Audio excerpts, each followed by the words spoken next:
Bonjour et bienvenue sur Skills TechNet, mon nom est Rodrigue Diaki. Nous allons voir aujourd'hui la configuration des profils itinérants sous Windows Server 2012 R2. Notre présentation va se faire autour des points que voici. Premièrement, nous allons découvrir ce que c'est le profil itinérant, leur fonctionnement, la redirection des dossiers, l'utilité des profils itinérants, les spécifications techniques de notre déploiement. Au point numéro 6, nous allons voir le déploiement proprement dit et enfin au point numéro 7, les différents détails de cette mise en œuvre. Alors, que sont les profils itinérants? Un profil utilisateur est un ensemble de données qui influencent le comportement d'un équipement informatique en fonction de l'utilisateur. Ainsi, un profil peut être relatif à une personne seule ou à un groupe de personnes ayant des points communs tels que, par exemple, les membres d'un même groupe. Il peut arriver qu'une personne utilise plusieurs ordinateurs avec le même compte d'utilisateur. Lorsqu'il va utiliser un autre ordinateur, il aura un environnement différent de celui du premier ordinateur. C'est ici qu'interviennent les profils itinérants. En effet, la configuration du profil itinérant pour cet utilisateur va lui permettre de retrouver son environnement de travail, quel que soit l'ordinateur sur lequel il se connecte dans le réseau.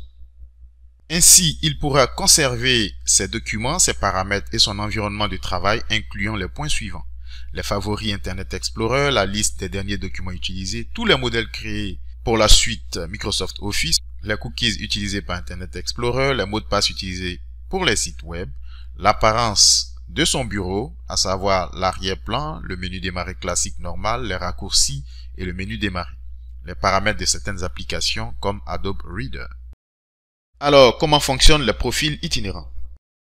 Les profils itinérants sont définis dans Active Directory et sont stockés dans un dossier partagé sur un serveur du réseau.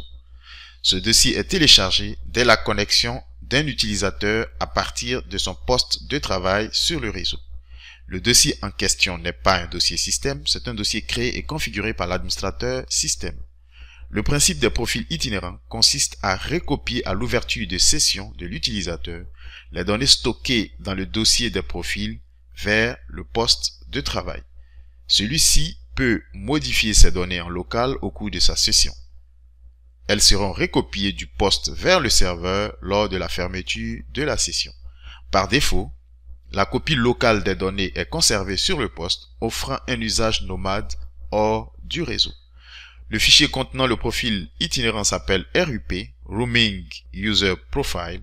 Il est installé sur le serveur dans le dossier contenant les profils itinérants et qui porte le nom du profil de chaque utilisateur.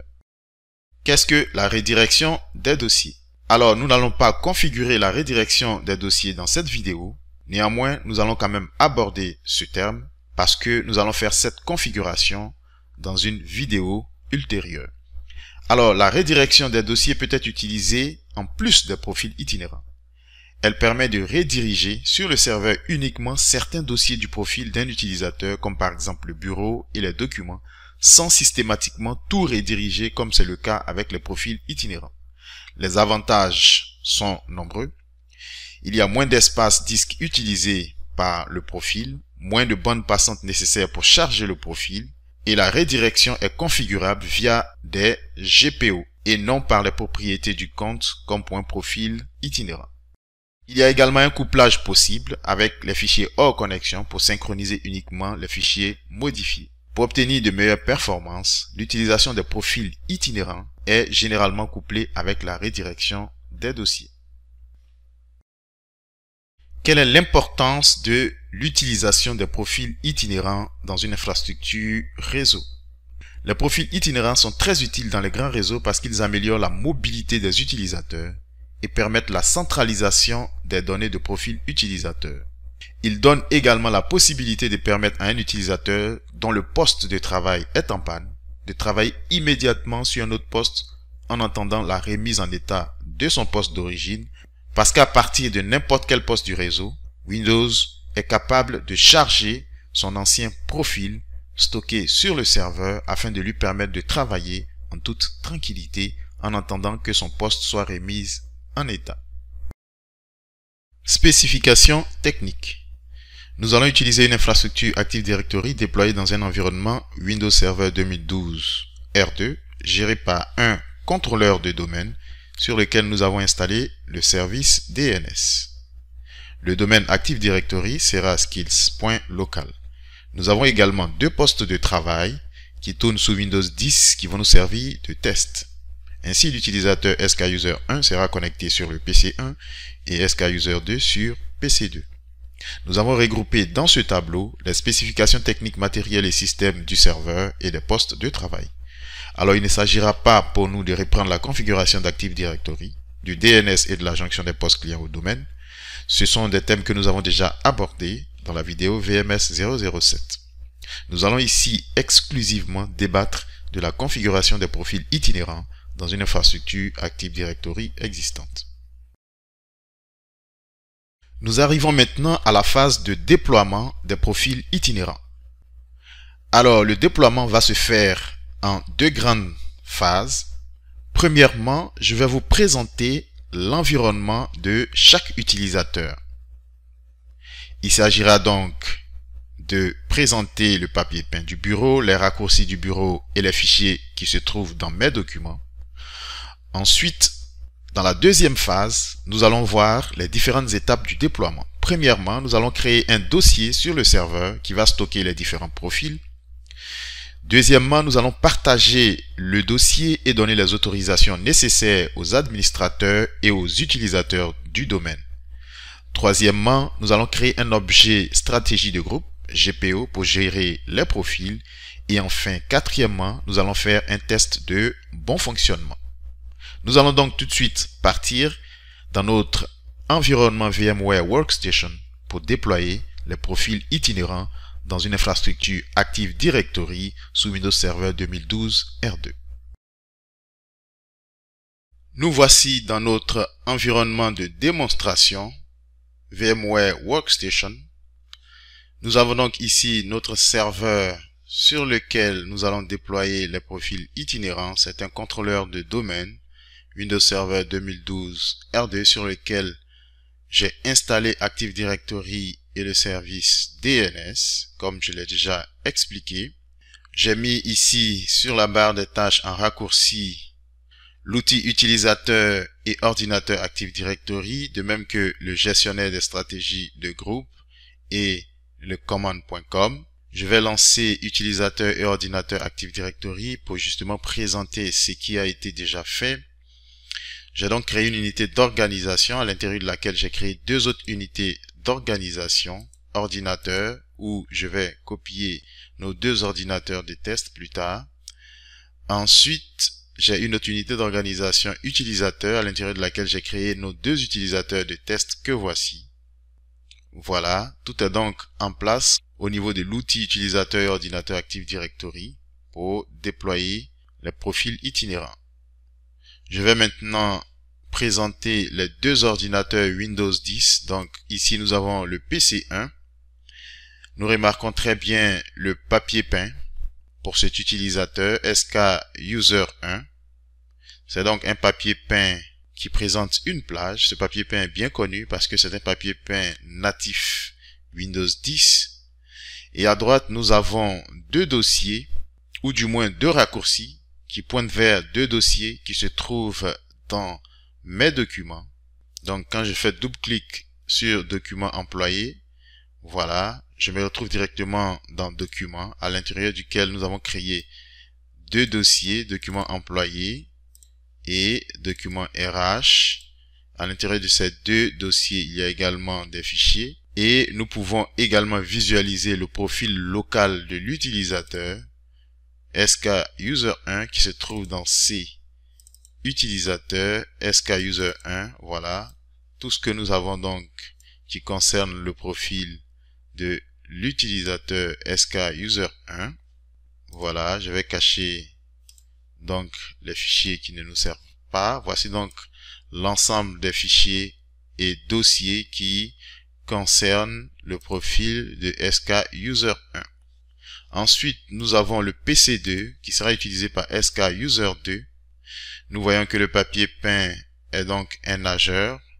Et à gauche de cet écran, nous avons deux dossiers. ou du moins deux raccourcis qui pointent vers deux dossiers dans le dossier Mes documents, donc inventaire, serveur et projet TI. Nous pouvons également visualiser l'environnement de l'utilisateur dans C utilisateur, voilà, SKUser2, voilà. Je vais également ici masquer les fichiers qui ne nous servent pas. Voici donc l'ensemble des dossiers qui constituent l'environnement de l'utilisateur SKUser2. Nous allons donc retenir l'ensemble de ces deux environnements. Pourquoi? Parce que l'utilisateur SKUser1 qui préalablement est connecté sur le PC1, lorsque nous allons arriver à la période de test, va se connecter sur le PC2 et logiquement son environnement de travail que voici devrait pouvoir le rejoindre sur PC2 avec ses fichiers sur son bureau, de même que son papier peint d'origine qui est cette belle plage que nous voyons, en plus des fichiers qui sont sur son bureau, de même pour l'utilisateur SKUser2 qui va se connecter sur le PC1 et son environnement que nous voyons ici avec ce nageur et les deux fichiers en raccourci qui sont sur son bureau devraient pouvoir le rejoindre sur PC1. Voici donc brièvement présenté les deux environnements des utilisateurs que nous allons utiliser pour les tests, de même que ce qui a été déjà préalablement configuré sur notre serveur Windows 2012. Nous allons maintenant passer à la phase 2 du déploiement après la présentation de notre environnement de travail. Et je vais tout de suite commencer par la création du dossier à l'intérieur duquel seront copiés nos profils, à savoir le dossier que je vais nommer profil. Je vais donc fermer l'outil utilisateur et ordinateur Active Directory et lancer le gestionnaire de serveur. Ensuite, je vais afficher l'outil gestion de l'ordinateur. Voilà. Et ici, dans dossier partagé, je vais faire double-clic sur partage.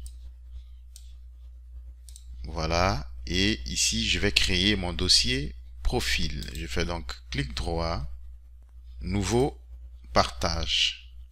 Dans l'assistant, je fais suivant et je clique sur parcourir et sur mon C, je vais faire un clic droit pour créer mon dossier profil. Voilà. Je fais OK. Je fais suivant et ici, je vais mettre le signe $ à la fin. Voilà. Pour que le dossier profil ne soit pas visible par tout le monde dans le réseau. Ensuite, je fais suivant. Et dans cette fenêtre, je vais cliquer sur personnaliser afin d'affecter les différentes autorisations. Voilà, je vais supprimer tout le monde. Je fais ajouter. Et ici, je vais ajouter les administrateurs. Voilà, donc le groupe administrateur qui auront accès à ce dossier et ensuite les utilisateurs du domaine, puisque évidemment les profils concernent ces utilisateurs. Voilà, je fais OK. Pour les utilisateurs, ils auront les autorisations modifier et lire. Voilà. Et les administrateurs auront contrôle total sur ce dossier. Je fais OK et je clique sur terminer. Voilà, nous avons donc fini de créer notre dossier. On peut donc le retrouver ici sur le C. Voilà. Pour l'instant, il est vide. Quand les profils auront été générés, c'est ici que nous les retrouverons. Voilà. Je peux donc faire un clic droit, propriété, partage. Voilà. Je vois que le dossier est bien partagé. Voilà. Donc ici, j'ai les administrateurs. Je peux voir les partages avancés pour mieux voir les autorisations. Donc, contrôle total pour les administrateurs et modifier et lecture pour les utilisateurs du domaine. Ensuite, après avoir créé mon dossier, je vais partir dans l'outil utilisateur et ordinateur Active Directory. Voilà. Et dans l'unité d'organisation ordinateur que j'ai créée, je vais déplacer les deux ordinateurs qui vont nous servir de test. Donc, tous les utilisateurs qui seront concernés par les profils itinérants, vous allez les déplacer dans une unité d'organisation que vous aurez créée à cet effet, parce que à cette unité d'organisation sera appliqué l'objet stratégie de groupe qui va gérer le profil itinérant. Je vais donc dans ordinateur, et vu que ce sont deux ordinateurs qui sont concernés, je vais donc déplacer ces ordinateurs dans l'unité d'organisation ordinateur. Voilà, je fais oui, et voilà, j'ai donc les deux ordinateurs dans l'unité d'organisation ordinateur, et mes utilisateurs sont dans utilisateur. Nous allons maintenant passer à la création de notre objet stratégie de groupe. Je vais donc lancer l'outil gestion des stratégies de groupe que j'ai mis en raccourci, mais normalement vous pouvez retrouver cet outil ici dans outils. Voilà, gestion des stratégies de groupe. Donc je vais le lancer rapidement. Voilà, donc dans cette arborescence, voilà, vous avez donc le domaine skills.local avec lequel nous travaillons. Nous avons l'unité d'organisation skills à l'intérieur duquel nous avons deux unités d'organisation dont nous venons de parler. Donc en réalité, dans cette arborescence, nous retrouvons en même temps l'arborescence de l'outil utilisateur et ordinateur Active Directory. Nous avons également le dossier objet stratégie de groupe, et je vais créer notre objet stratégie de groupe profil à l'intérieur de ce dossier. Je fais donc clic droit, nouveau, et je vais donner le nom de mon objet GPO. Voilà, donc je vais l'appeler GPO profil. Ensuite je fais OK, et je vais modifier le GPO pour l'adapter à mes besoins. Donc je vais faire clic droit, modifier. Voilà, et ici je vais dérouler stratégie, modèle d'administration, système, et dans système, je vais rechercher dans un premier temps le dossier ouverture de session. Voilà, et dans ouverture de session, je vais configurer le paramètre toujours attendre le réseau. Voilà, je fais double-clic dessus et je vais activer ce paramètre. Ce paramètre va donc permettre aux ordinateurs auxquels la stratégie sera appliquée d'attendre le démarrage complet du réseau lors du démarrage de l'ordinateur et de l'ouverture des sessions. Je vais donc cliquer sur appliquer. Voilà, l'état, nous voyons donc que le paramètre est activé. Ensuite, je vais rechercher profil utilisateur, et dans profil utilisateur, je vais configurer un seul paramètre, et le paramètre, c'est bien définir un chemin d'accès de profil itinérant. Je fais donc double-clic et je vais activer ce paramètre, et dans cette case, je vais définir le chemin d'accès au profil. Alors, ce chemin d'accès, c'est le chemin qui mène au dossier que nous venons de créer. Alors, pour ne pas se tromper, nous allons copier ce chemin. Je vais donc retrouver mon dossier. Je fais clic droit, propriété, partage, et je vais copier ce chemin. Voilà, copier, et je vais le coller ici. Alors, il ne faut pas oublier qu'à la fin de profil, il faut ajouter tout simplement % et username. Et voilà. Et je clique sur appliquer. Voilà. À ce stade, notre objet stratégie de groupe est configuré. Je peux donc fermer cette fenêtre. Il nous reste maintenant à appliquer notre objet stratégie de groupe que voici à l'unité d'organisation ordinateur. Voilà, je vais donc cliquer sur GPO et faire un glisser déposer sur ordinateur. Voilà, voulez-vous lier à cette unité d'organisation les objets GPO que vous avez sélectionnés? Je dis OK. Voilà, et tout de suite je vais retrouver mon GPO en dessous de ordinateur. Il va falloir maintenant l'appliquer. Donc nous voyons ici appliquer non. Je vais faire donc un clic droit et cliquer sur appliquer. Je fais OK et voilà. Maintenant, notre GPO est bien appliqué à l'unité d'organisation ordinateur. Ensuite, je vais lancer l'invite de commande MS-DOS et faire la mise à jour des objets stratégie de groupe grâce à la commande gp update force. Voilà, à ce stade, je peux maintenant passer sur mes ordinateurs et appliquer la même commande. Donc, je vais faire clic droit sur commande et lancer commande en tant qu'administrateur. Voilà. Alors, il faut dire au passage que j'ai défini les utilisateurs SKUser1 et SKUser2 en tant qu'administrateur local pour m'éviter de taper à chaque fois le mot de passe administrateur à chaque fois que je vais exécuter une commande qui nécessite les privilèges d'administrateur. Ensuite, ici, je vais faire la même chose. gp update.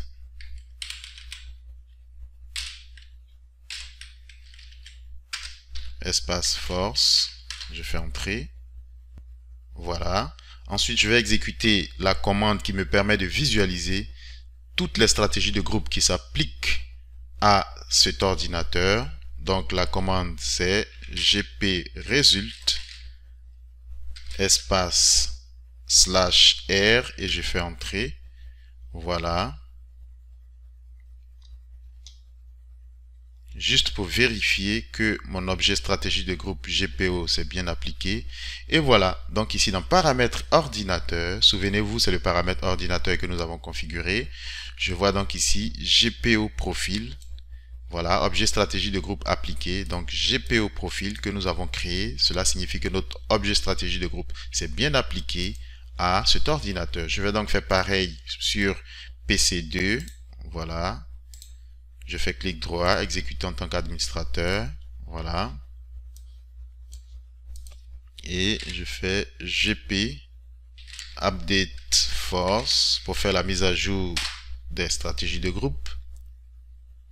Et ensuite, je fais gp result /r. Voilà. Et voilà. Donc, ici, je vois donc que mon objet stratégie de groupe s'est appliqué. Voilà. Je peux donc fermer aisément cette fenêtre.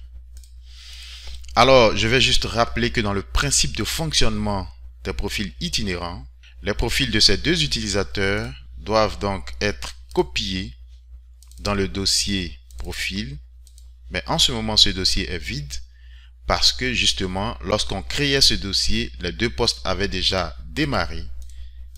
Nous allons donc redémarrer ces deux postes pour qu'enfin les profils soient créés dans ce dossier. Voilà. Je vais donc redémarrer les deux machines maintenant que notre objet GPO s'est appliqué afin que les profils soient créés. Nous allons donc attendre patiemment que les deux postes redémarrent et nous allons voir ce qui se passe à l'intérieur du dossier profil. Voilà, je constate donc que les deux postes ont fini de démarrer. Je vais donc m'authentifier sur le poste 1. Je vais le faire également sur le poste 2 avec SKUser2. Voilà. Voilà, donc PC1 a fini de démarrer, PC2 également. Nous allons voir ce qui se passe à l'intérieur du dossier profil. Et voilà, nous voyons donc que les deux profils ont été créés.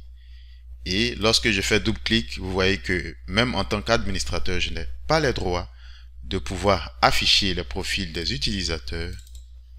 Voilà. Cela signifie donc que notre configuration fonctionne déjà pour la première partie du moment où les deux dossiers de profil ont été créés. Donc, ce premier dossier, c'est pour l'utilisateur SKUser1.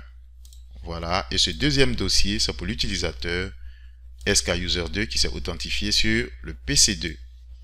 Alors, que se passe donc-il à l'intérieur de ces deux dossiers? Tous les profils locaux ont été copiés dans chaque dossier.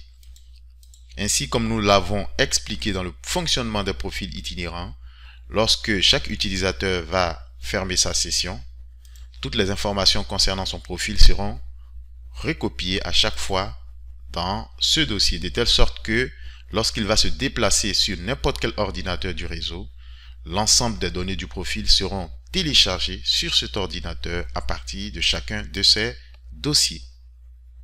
Voilà, à ce stade, il nous reste maintenant à faire les différents tests de bon fonctionnement, comme nous l'avons déjà expliqué.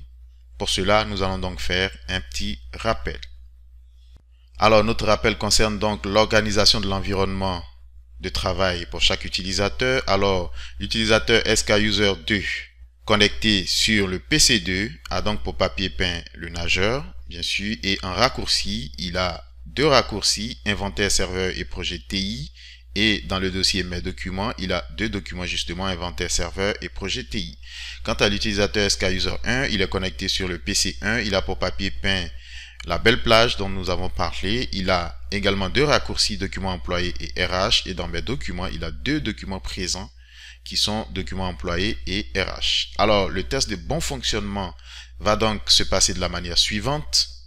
Nous allons nous connecter sur le PC2 avec l'utilisateur SKUser1 et sur le PC1 avec l'utilisateur SKUser2. Nous allons donc intervertir les deux utilisateurs et vérifier que SKUser1 qui était préalablement connecté sur PC1 retrouve bien sûr son profil sur le PC2. Et ce profil qu'il doit retrouver sur le PC2, c'est celui que nous avons défini ici, c'est-à-dire que son papier peint, qui est la plage avec le coureur, doit pouvoir le suivre sur le PC2 avec tous ses raccourcis sur le bureau et ses documents. Et pareil pour l'utilisateur SKUser2 qui également va se connecter à partir du PC1. Nous partons donc tout de suite dans notre environnement de démonstration pour le test de bon fonctionnement. Voilà, nous voici donc dans notre environnement de démonstration. Ici, nous sommes sur le PC1 et nous sommes connectés en tant que SKUser1. Alors, nous allons considérer que le PC1 est en panne. Donc, je vais l'arrêter. Voilà. Et l'utilisateur SKUser1 qui était préalablement connecté sur ce poste va donc se connecter sur PC2 avec son profil. Je vais donc cliquer sur le menu démarrer, je fais clic droit et je clique sur se déconnecter pour déconnecter l'utilisateur SKUser2 préalablement connecté. Voilà, et je vais me connecter avec le profil de SKUser1. Donc je tape SKUser1 et je mets son mot de passe. Alors, si tout se passe bien, on devrait pouvoir retrouver son environnement habituel sur ce poste. Je fais entrer, voilà, et nous attendons patiemment que le bureau s'ouvre. Et voilà, nous voici maintenant connectés sur le PC2 avec le profil de l'utilisateur SKUser1.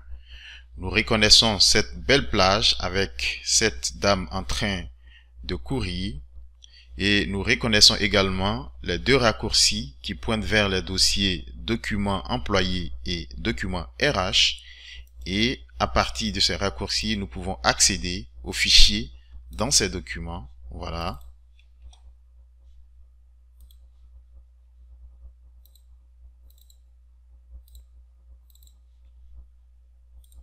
Voilà.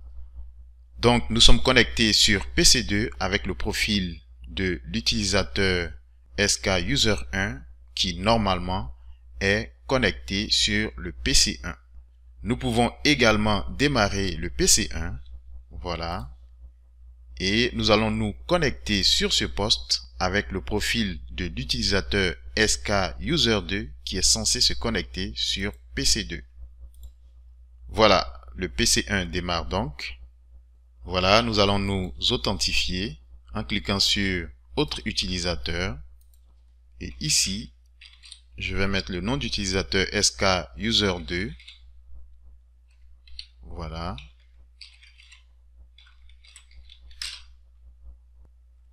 Et voilà, nous sommes également connectés sur le PC1 avec le profil de l'utilisateur SKUser2 qui est censé se connecter sur le PC2.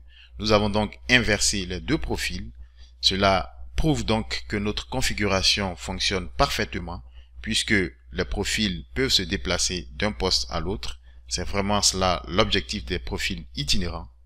Et ici, nous reconnaissons le papier peint de SK User 2 avec ces deux dossiers positionnés à gauche. Inventaire serveur, voilà, qui nous permet d'accéder à ces documents directement dans le dossier documents. Voilà. Et pendant que SK User 1 est connecté sur PC2, nous pouvons également nous connecter sur son poste d'origine avec son même profil. Voilà, je vais déconnecter SK User 2 et me reconnecter ici avec SK User 1.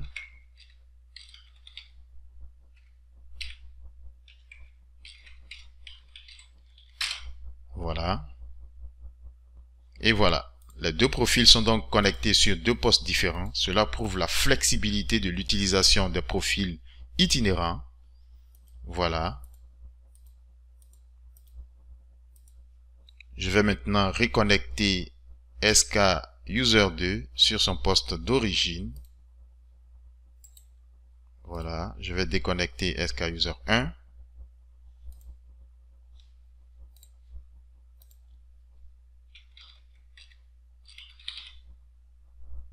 Je mets SK User 2 avec son mot de passe. Et voilà. Les deux utilisateurs retrouvent donc leur poste d'origine et nous allons nous connecter sur le serveur pour vérifier le contenu des dossiers de profil. Je vais donc faire clic droit sur démarrer, exécuter et ici nous saisissons le schéma d'accès au serveur avec son adresse IP 192.168.1.80 et je tape le nom du dossier de profil, c'est donc profil, voilà, avec un $ à la fin, je fais entrer et voilà, j'accède au dossier des profils et à l'intérieur de ce dossier se trouvent tous les profils des utilisateurs. Vu que nous sommes connectés en tant que SK User 2, nous pouvons seulement accéder au dossier SK User 2, voilà.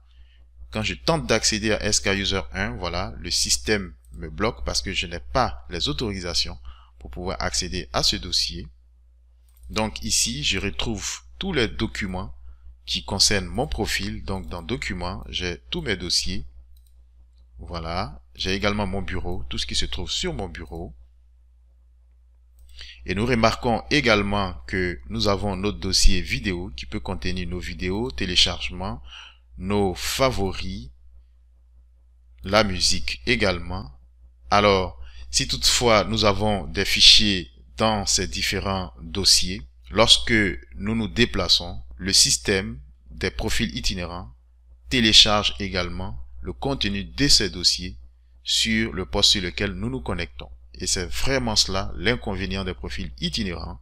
Et c'est là qu'intervienne la redirection des dossiers que nous verrons plus tard dans une prochaine vidéo. Parce qu'avec la redirection des dossiers, nous avons la possibilité de sélectionner les dossiers qui seront téléchargés lorsque l'utilisateur va se connecter. C'est donc un système sélectif qui permet à l'administrateur système de définir les dossiers qui vont faire partie du profil de l'utilisateur. Ceci permet donc d'économiser de la bande passante, de l'espace disque, comme nous l'avons déjà expliqué lors de la présentation des profils itinérants. Voici donc la différence entre la redirection des dossiers et les profils itinérants. Nous pouvons également nous connecter sur le poste 1 et vérifier le contenu du dossier de SK User 1. Voilà. Donc, je peux accéder au même serveur à partir d'ici. Je tape donc le nom du dossier, profil. Voilà.